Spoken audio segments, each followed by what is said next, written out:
Hi everyone, welcome to Bible Talk Time. I am Veronica D'Souza, and today we are talking about something every parent, teacher, or mentor wonders about: how to guide and discipline children according to the Bible. Have you ever wondered how to discipline a child in a way that honors God and builds their character, not just controls behavior? Growing up, our home had no dishwashers or laundry machines, and weekends were all about chores. Weekdays followed a rhythm: school, study, play, and consistent rosary time in the evenings. Mom was busy and sometimes had less patience. If I didn't do well in school or annoyed the neighbors, discipline followed. I wasn't the brightest student compared to my siblings, so I got spanked with the broom more often than I liked. Once a year, we go to Mount Mary Fair in Bandra. After Mass, I'd beg for ice cream, but I also dreaded the yearly cane she bought, always the strongest one. We tried hiding it, but somehow she always found something else. Looking back now, I understand it wasn't cruelty. It was discipline rooted in love and concern, shaped by the times and by a parent who wanted her children to grow up right. This got me thinking: at what ages should children be disciplined? And how should discipline look as they grow? What guidance does the Bible give us? The Bible doesn't give a one size fits all method, but it does give us principles, and those principles change with age. How interesting. Toddlers, birth to 3 years old, teaching boundaries. Proverbs 22:6 reminds us: train up a child in the way he should go, and when he is old, he will not depart from it. At this age, discipline is gentle, immediate, and consistent. Let's look at an example of discipline. If a toddler keeps touching something unsafe, calmly say no. Move the child away. Redirect their attention. Even here, correction should be calm and private when possible, so the child feels safe, not shamed. Now let's look at the preschool age, 3 to 6 years. Teaching consequences with dignity.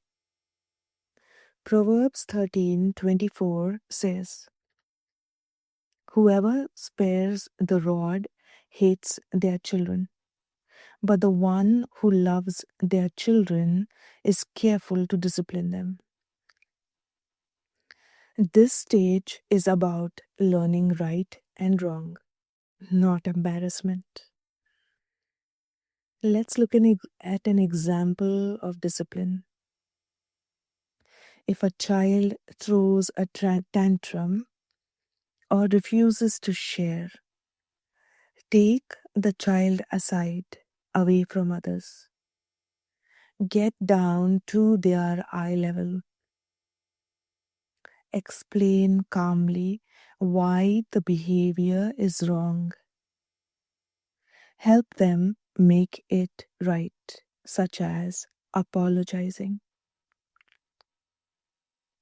Correcting in private protects a child's dignity and helps them listen instead of becoming defensive. Now let's look at the school age 6 to 12 years. Teaching responsibility, not humiliation.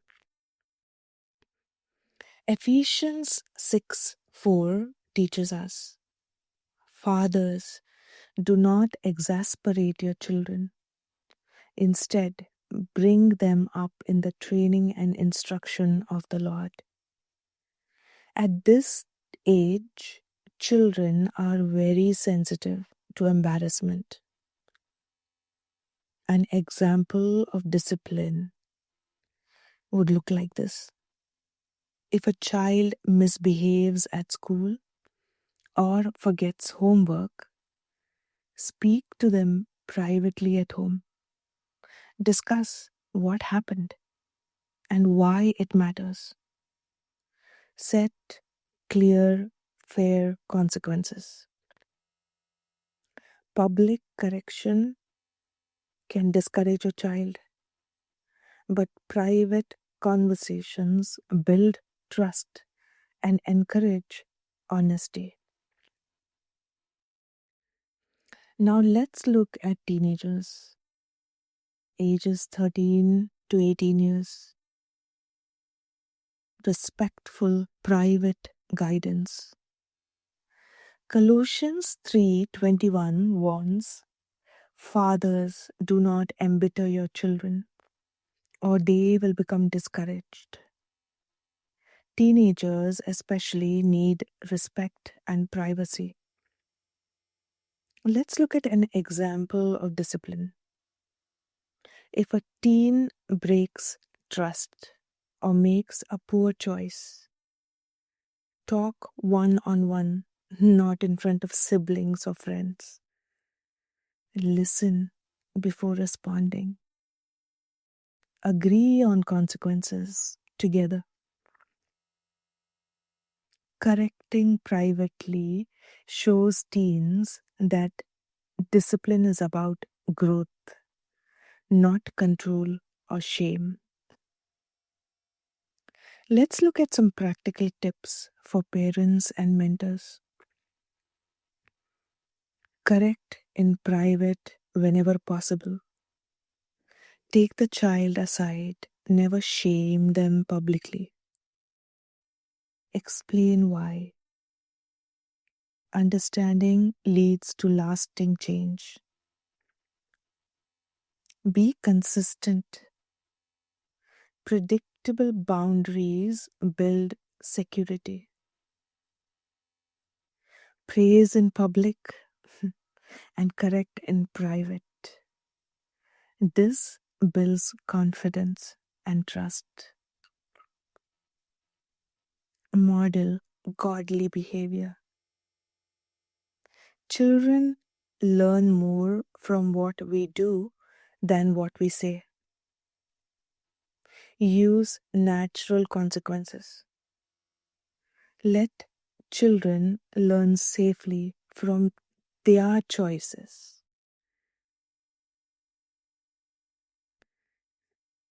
Biblical discipline is never about embarrassment or fear. It's about loving correction, given with wisdom and respect. When we take a child aside instead of correcting them in front of others, we reflect God's heart. A God who corrects us personally, gently, and with purpose.